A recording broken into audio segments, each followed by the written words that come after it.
Última edición de Las Cuatro Esquinas de una semana intensa en la que vamos a terminar pues poniendo pues todo un colofón. Tenemos dos entrevistas muy interesantes.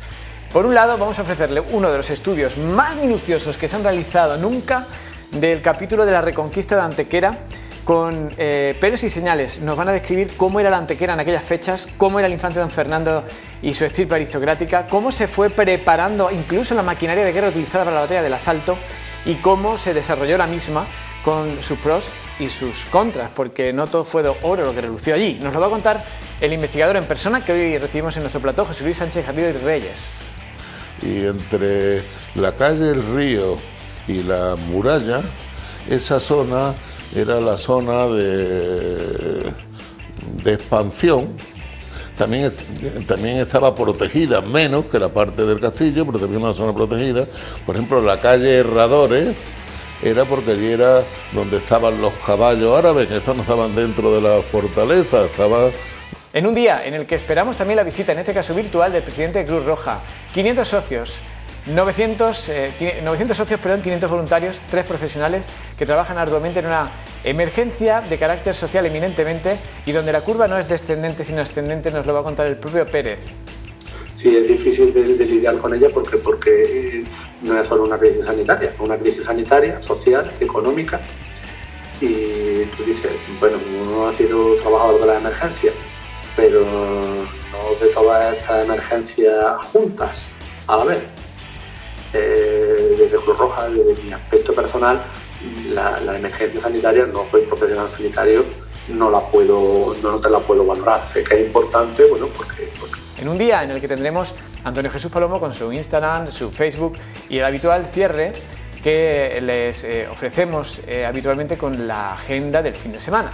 Y se visitará el Torcal Alto. Luego se regresará hasta el nacimiento de la villa, por lo que la duración de esta ruta será de unas 7 horas. La edad mínima para participar es de 12 años y pueden hacer la reserva al 952 70 81 45.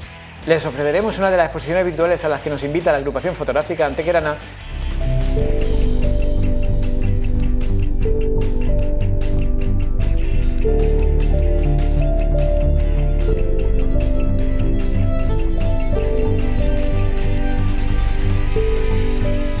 Y cerraremos con música, con la música de Entre Amigos.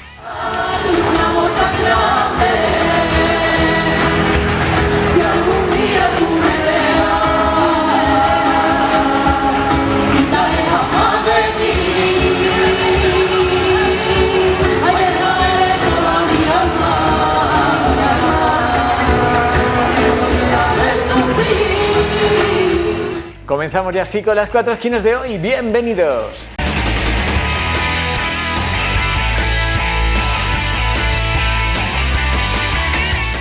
Tiempo de Instagram. Antonio, buenas noches. Hola, Cristóbal. Recuérdenos, Instagram, red social de las imágenes, que cuenta con muchas de Antequera, ¿verdad? @las 4 esquinas, es como nos pueden encontrar, nos pueden etiquetar si quieren que su foto salga en nuestra sección aquí en el magazine de las 4 esquinas, pero nosotros también nos echamos cuenta de todas esas personas también que comparten fotografías con el hashtag de Antequera. Más de 600 publicaciones nuevas en tan solo 7 días, ya suman más de 158.000 fotografías sobre la ciudad de Los Dólmenes y tenemos algunas de esta semana. Bueno, pues vamos a repasarla, ¿no, Antonio? Vamos con algunas de esas que han tenido más interacción, como la fotografía de Fachu Pix, que comenta que siguiendo la ruta malagueña nos dejaba una fotografía de la Real Colegiata de Santa María la Mayor. Más Instagram. J. Vegaso nos publica esta imagen del nacimiento del río de la Villa. Y José B. indica que la velocidad no impidió que le viese ahí, tumbado disfrutando del sol que acababa de salir desde el tren, esta perspectiva de la Peña de los Enamorados.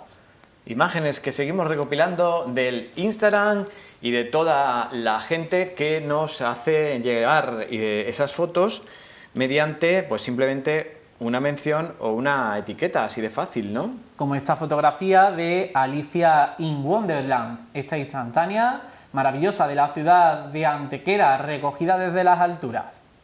Bueno, pues imágenes que hemos querido repasar, nos queda una, ¿verdad?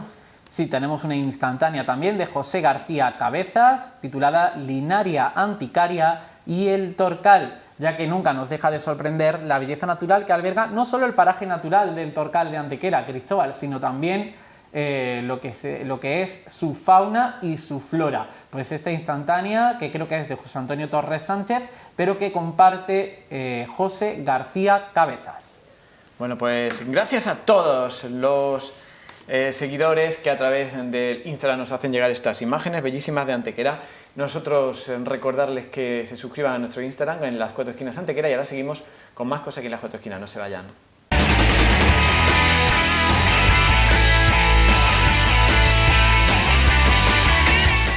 Interesante proyecto que nos hemos marcado esta noche en una de las primeras entrevistas que realizamos en plató después de la pandemia, de la desescalada, con un investigador antequerano conocido que lleva a sus espaldas en torno a una decena de libros escritos, muchos de ellos de carácter técnico, de su profesión, del mundo de la ingeniería agrícola y de los fertilizantes, pero otros de investigación y algunos con datos inéditos y desconocidos sobre un capítulo de la historia de Antequera relacionado con la Reconquista que hoy vamos a analizar con José Luis Sánchez Garrido. Muy buenas noches, bienvenido. Muchas gracias, buenas noches. José Luis, que se ha reencontrado con su ciudad Antequera después de su reciente jubilación, Sí.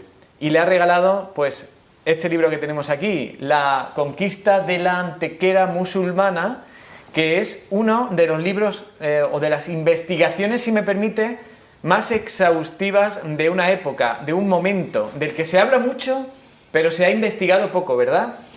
Sí, así lo considero, aunque hay escritos dispersos, algunos muy tendenciosos o no exactos, no había un libro que de alguna manera sencilla explicase cómo fue la conquista, los antecedentes, las costumbres cristianas, las costumbres musulmanas, y en un entorno fácil el antequerano o el no antequerano, porque tenga interés por estos temas, pues tuviera idea de una manera exacta de cómo fue aquel episodio. Y si la gente que nos está viendo decide quedarse a la entrevista, José Luis, yo creo que podríamos bautizar estos minutos como casi que un decálogo de circunstancias, de anécdotas, de episodios nunca antes contado sobre la Reconquista de Antequera. Pero antes de comenzar con ese repaso a las cosas que no se sabían sobre la Reconquista de Antequera, vamos a hablar un poco del trabajo, esfuerzo arduo que ha tenido esta investigación. Más de 1000 horas de trabajo que ha invertido ¿en qué, don José Luis? Pues muchas han sido de noche, ha habido muchas noches dedicadas. Claro, no es lo mismo escribir una novela de unos personajes que uno se inventa sobre la marcha que después un libro histórico donde cada hoja tiene que ser suficientemente documentada, estructurada. Entonces he tenido que leer los antecedentes, los familiares del infante don Fernando, los descendientes. He tenido que estudiar un poco su pensamiento, he tenido que estudiar y meterme en esa época de los inicios de 1400, ver cómo estaba organizada la sociedad, tanto cristiana como árabe, el entorno árabe, el entorno cristiano, después buscar cómo fue realmente el asalto con detalle. Y como esto no es cosa de encontrarlo en un libro, he tenido que leer mucho, he visitado el castillo varias veces, me he posicionado intentando ubicar los sitios que se describían en algún texto, y lo que más me ha costado trabajo es la lectura de libros de castellano antiguo, de la crónica del rey Juan II y tal, que están transcritas, pero que no es un lenguaje no inteligible con la época actual. He tenido que buscar en el diccionario palabras que tampoco vienen en el diccionario. Entonces, en algunos momentos me he encontrado desolado. Ya hubo un momento que pensaba dejarlo, pero después digo, no, vamos a continuar hasta su fin. Y ya empecé a apasionarme y lo que he intentado es como reconstruir para el que lo lea de manera fácil, sepa cómo fueron los hechos, como si fuera una película. Yo creo que el libro puede ser la base de una película sobre la conquista de la Antequera musulmana, que, como digo, podría ser interesantísimo para la promoción turística de la ciudad. Bueno, pues vamos a intentar resumir el guión de esa película con este relato de las cosas que muchos de nuestros espectadores desconocían hasta hoy de cómo se llevó a la conquista. Número 1, comenzamos con cómo era la Antequera árabe, porque es de las épocas históricas de nuestro municipio más desconocidas. La Antequera árabe era una pequeña villa rural en torno a un castillo de unos 3.500 habitantes y que estaba, bueno, pues en torno a la zona del castillo y del río de la villa. Sí, estaba en la parte trasera del castillo hasta llegar a la zona del río de la villa, porque era importante en aquella época que las ciudades estuvieran en alto como manera de defenderse de posibles ataques y también que estuviera cerca del agua. Y aquí pues teníamos que eso del agua también es un tema apasionante, de toda la mecánica del agua y cómo había un suministro de agua, diremos. El agua se cortó en la conquista, pero se cortó pocos días antes del asalto, porque realmente había una estructura de agua, diremos, no accesible a las miradas ni descubierta, ¿no? Había un entramado para suministrar de agua a los habitantes sin ser percatados por los asaltantes, ¿no? Pero en fin, después también, por ejemplo, la calle Río, no es porque vaya al río la calle, es que allí estaba el foso delantero del castillo. Y entre la calle El Río y la muralla, esa zona era la zona de expansión. También estaba protegida, menos que la parte del castillo, pero también una zona protegida. Por ejemplo, la calle Herradores era porque allí era donde estaban los caballos árabes, que estos no estaban dentro de la fortaleza, estaban delante, pero protegidos por el foso que iba por delante en la calle del Río hasta la plaza San Sebastián, ¿no? Entonces, después pues las casas dentro de la Antequera antigua pues estaban muy apiñadas, muy estrechas, no podía entrar ganado, no había ganado dentro de la vivienda, el sitio era pequeño para que cupiese los 3.500 habitantes. Y bueno, también he estudiado bastante el tema de los molinos de harina, de la ribera, que no solamente molían para hacer pan, sino también para los piensos para el ganado. En fin, todas estas cuestiones pues las he venido viendo con ciertos detalles, reconstruyendo y dando vueltas por el castillo para tomar conciencia in situ de cómo fueron los hechos, porque muchas de las cosas escritas son por personas que jamás estuvieron aquí.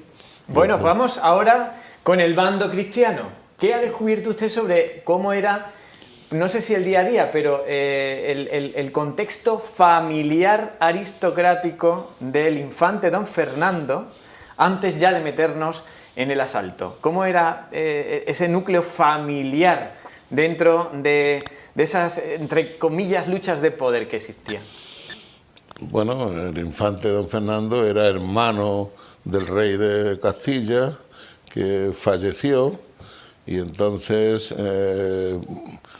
poco antes de fallecer, pues tuvo un hijo, cuando ya prácticamente era cantado que el infante don Fernando iba a ser el rey de Castilla.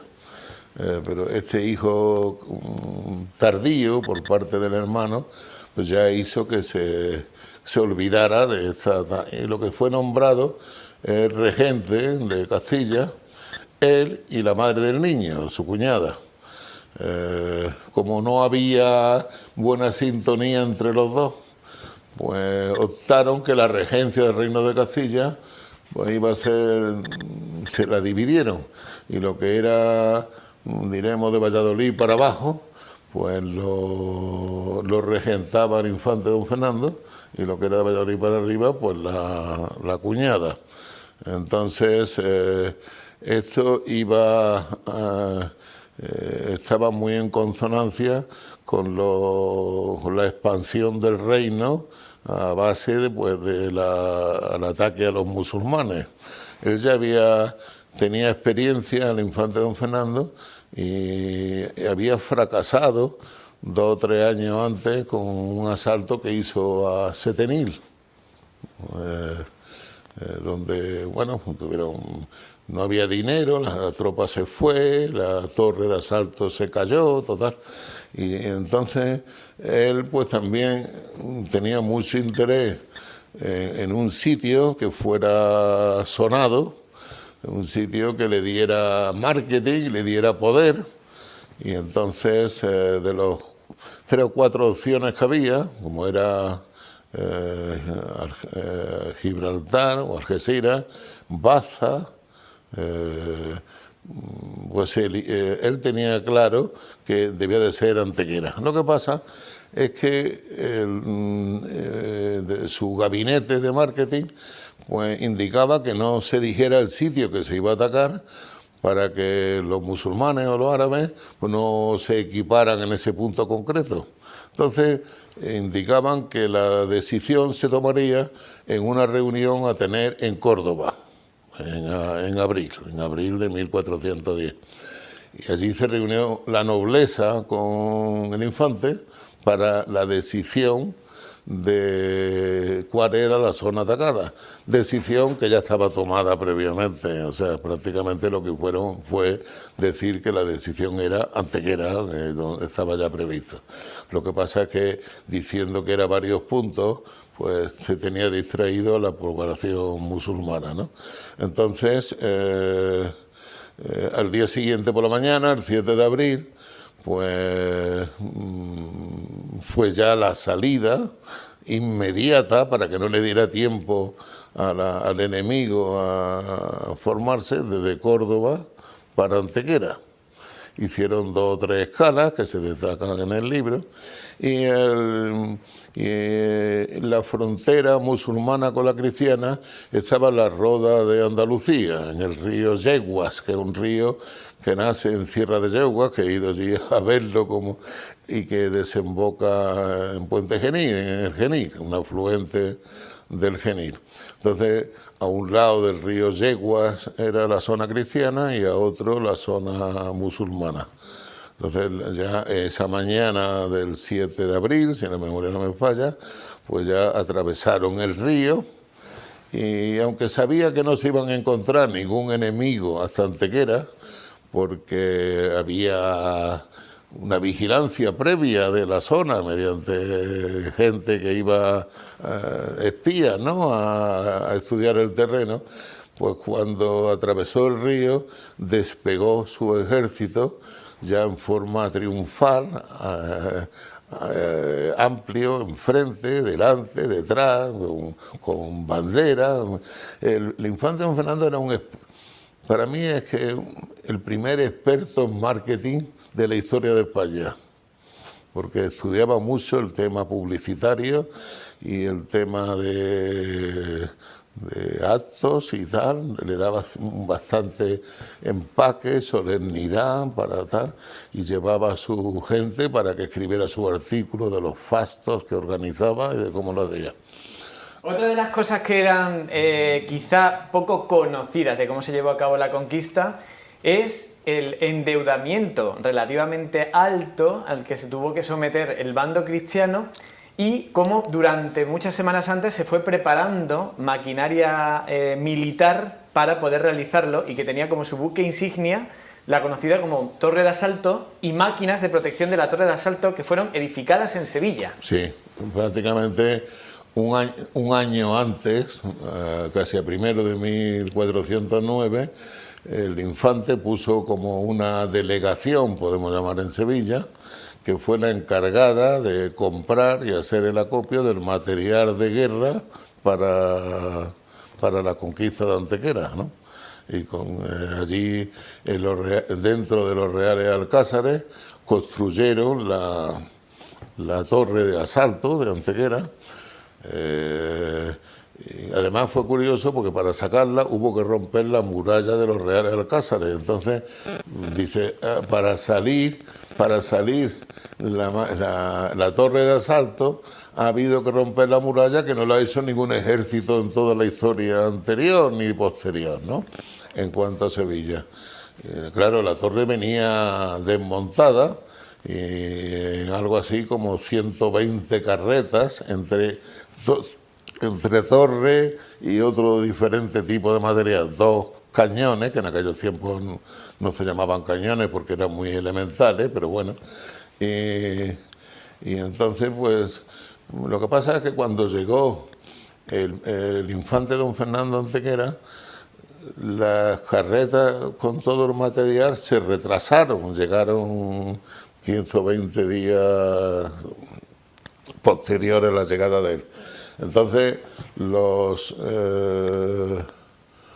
musulmanes, viendo, también conocían todos los movimientos de los cristianos, lo que hicieron que prepararon un ataque antes de que llegara el material de guerra. Entonces fue la batalla de la torre de la Boca del Asno, que está ahí al pie del Torcal, ¿no? Ahí, pues gracias al arzobispo de Palencia y una estrategia bien diseñada, pues se logró ganar a los árabes, porque lo que temía el infante don Fernando no era los que estaban aquí encerrados o asediados, sino los que vendrían de refuerzo de Granada para salvaguardar al ejército. Pero también Yusuf III, que era el rey de Granada, pues era un hombre pacífico y también tenía problemas internos. Y entonces, entre unas cosas y otras, ganó la torre de la batalla de la Boca del Asno, que fue decisiva para la conquista de Antequera.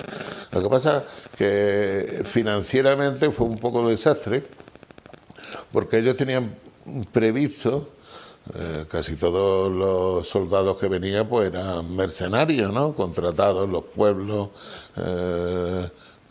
para este tema concreto, y le faltó dinero. Y cuando con la torre de asalto, cuando se acercó, hicieron el 26 de junio, creo que fue, el asalto, pues los musulmanes le prendieron fuego. Es curioso cómo lo hicieron, pero fue que en la torre, la muralla, había como un agujero y por ahí salían las llamas como de un horno interno que tenían para que quemara la torre. Y entonces, como salió la torre andando, funcionando, pues aquello fue un verdadero desastre. Consecuencia tuvo el ejército, tuvo el infante don Fernando que hacer casi la torre nueva. Eso era problemático porque el acopio de materiales era lento y por eso se entretuvo 2 o 3 meses más, en los cuales le faltaba dinero, porque no tenía dinero para pagar la tropa tanto tiempo. Y ahí pues recurrió a su cuñada, que aunque se llevaban mal, al final pues liberó las cantidades suficientes para poder continuar hasta el asalto, ¿no? Aparte, la nobleza que acompañaba al infante era la que también ponía gran parte de los medios económicos para el asalto y dirigía el asalto, porque después la nobleza era la que se repartía el terreno conquistado, ¿no? En el escudo de Antequera podemos afirmar que falta un ancla, que fue un elemento muy diferenciador Sí. de la identidad de Antequera durante siglos. Sí, el ancla, Garfio. el garfio que lanzaron desde la torre a la muralla, para que quedara enganchado en la muralla, con una lanzadera especial que prepararon encima, porque la primera vez que lo lanzaron era de cuerda y los árabes la partieron. Y entonces la segunda ya era de cadena, los primeros metros, para que no volvieran a tener este incidente. Aparte de que con ballestas, pues realmente impedían que nadie hubiera encima de la muralla, porque hacían ballestas con flecha de plomo, vamos, de metálica. La ballesta, además de estas que se cargaban, no con la mano, sino con un artilugio que tenía mucho más potencia, entonces el que aparecía por encima de la muralla, pues se lo liquidaban con ballesteros. Entonces, esta ballesta, cuando celebraron el cabildo, después de la conquista, lo hacían en la torre del homenaje, donde antes habían celebrado los cabildos los árabes. Y en la puerta de la torre del homenaje, pues colgaron el ancla como recuerdo de la conquista. Cuando pasó al celebrarse el cabildo a la iglesia de San Salvador, que era la antigua mezquita, hoy lamentablemente desaparecida, pues pusieron el ancla también en la puerta de la mezquita. Cuando ya el ayuntamiento creció y lo pusieron delante de lo que hoy es la puerta de los gigantes, que antes era la puerta de cepa, que fue la demolida, pues allí también estaba el ancla. Y en el año 1700 y pico, cuando ya, no sé el año exacto de memoria, cuando ya pasó Antequera a no depender de Sevilla, sino de Málaga, pues se pensaba por parte de la autoridad de aquellos entonces de que este ancla era un poco hacerle publicidad a los de Sevilla, que lo habían construido allí, con la torre, con todos los materiales, y para que no se molestaran en Málaga, pues la quitaron. Bueno, y eso yo creo que sería bonito en el ayuntamiento de Antequera, en la fachada, volver a colocar un ancla colgada, porque fue durante siglos pues, un distintivo de Antequera. Bueno, pues otro capítulo más de una época, la Reconquista de Antequera, que ha investigado de esta forma que nos está contando y ha descubierto estas cosas tan interesantes el autor José Luis Sánchez Garrido y Reyes, pero nos quedan más cosas porque nos parece de lo más interesante el devenir posterior a la Reconquista, porque hoy por hoy podemos afirmar que hay muy pocos antequeranos descendientes de aquella población árabe, porque todos fueron expulsados a un barrio en concreto que está en Granada. Sí, o sea, prácticamente aquí no quedó ni un solo árabe. Le dieron mulos y tal para mandarlo hasta la Peña de los Enamorados, que era donde terminaba, era la frontera con el reino árabe, con Arsidona. Y entonces cada uno nada más que podía llevarse lo que le veía en los animales que transportaba.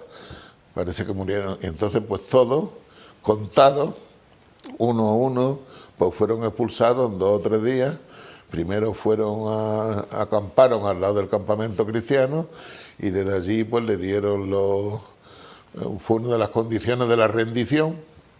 Y de allí pues se fueron todos para Arsidona. Como Arsidona era pequeño y tal, la mayoría continuaron para Granada, donde hicieron el barrio de la Antequeruela, que es un barrio que está hoy en... Y después de aquello, la zona del castillo se convirtió en un suburbio de ocupas. Sí, sí, sí. Después ya, cuando se terminó, cuando ya se conquistó Granada, no tenía objeto el que la población estuviera en alto, que es incómodo, bajando y subiendo cuestas, y además un poco estrecho. Y ya empezó Antequera a extenderse ampliamente por el llano y cada vez abandonarse más la zona árabe. El llano es la Plaza de San Sebastián Sí, hasta la Plaza de Toro, Sebastián, por ahí. la Plaza de Abastos, la Plaza La Cruz Blanca, lo que hoy ocupa hasta el Cerro de la Cruz, ¿no? O sea, la parte baja del castillo. Y entonces, bueno, aquello pues terminó abandonado. Y como bien dice, pues allí pues era delincuente y gente un poco extraña, mucha suciedad, un antro, una bolsa complicada. Entonces ya uno de los ayuntamientos decidió arrasar y dejar aquello sin ninguna vivienda de las que había habido, ¿no? Y ahora que he mencionado la zona de la Plaza de Abastos, hay una iglesia allí de donde sale una cofradía, que es la de los estudiantes, que se llama Iglesia de San Zoilo. Y está relacionada con este capítulo de la historia de Antequera y con un problema genético de enfermedad en los riñones de la familia del infante don Fernando. Sí, ¿Qué tiene que ver una cosa con la otra, José Luis? El infante don Fernando murió muy joven, murió a los 37 años, creo que fue, además con una muerte fatal de piedra en el riñón, viniendo de Barcelona para Aragón, porque ya era rey de Aragón. El infante don Fernando quería conquistar Antequera porque quería un triunfo sonado para ser rey de Aragón, en el cual había 7 candidatos, porque cuando el rey de Aragón, además, cuando murió sin descendencia, en vez de nombrarla él, lo que hizo nombrar a 6 o 7 personas de relumbre del Reino de Aragón, que es lo que se llama con el compromiso de Caspe, para que ellos eligieran entre los 6 o 7 candidatos. Entonces, el infante don Fernando lo que quería también era hacer mérito para que fuera ser rey de Aragón. Y aunque no era el que tenía más derecho por sanguíneo, su gesta y también su influencia y su política cara a los propios integrantes del Congreso de Caspe fue lo que hicieron que le nombraran rey de Aragón. Y el infante murió pronto de piedra en el riñón. Y entonces antes de irse hizo una capillita que era dedicada a San Zoilo, porque San Zoilo murió martirizado arrancándole los riñones, y entonces es el patrón de los enfermos de riñón. Después el hijo de su nieto, Fernando el Católico, que estaba previsto que fuera rey de España, pues murió muy joven también, de piedra en el riñón. Se nota que el tema era un poco genético. Y el hijo de los Reyes Católicos en su testamento pues dejó una dote para que la capilla de Antequera se convirtiera en iglesia grande dedicada a San Zoilo. Después ya la cogieron los franciscanos, también se llama San Francisco, que eso es lo que la han llevado. Pero de esto del origen de San Zoilo, pues no está escrito, lo he deducido de varios contrastes de leer 40 libros diferentes. La conquista de la Antequera musulmana, que ya está disponible en las librerías, las papelerías antequeranas, que forma parte de uno de los sellos de ICE Editorial, que es Ex Libric, y que tiene la firma del investigador antequerano José Luis Sánchez Garrido y Reyes, con aportaciones inéditas sobre este capítulo del que tanto se ha hablado y que no era todo tal y como se ha contado, ¿verdad? Y también se vende en Amazon, en Agapea y no sé dónde, y en 7 países. O sea, yo creo que no va a tener ámbito solamente antequerano, espero que bastante más. José Luis, muchísimas gracias por habernos acompañado. Enhorabuena por este trabajo y que pueda haber algún día... Bueno, pues ahora estoy preparando el libro ha hecho una película. Estoy preparando uno sobre la última manta de Antequera, con un señor que tiene 95 años, que toda su vida, Manuel Salazar, que toda su vida ha estado trabajando en la manta, pasa que ahora con el COVID pues no voy a visitarlo, voy todos los miércoles y creo que también me va a gustar mucho. Bueno, pues estaremos pendientes de las siguientes publicaciones de investigaciones de José Luis Sánchez Garrido y Reyes. Nosotros seguimos con más cosas aquí en Las Cuatro Esquinas, no se vayan.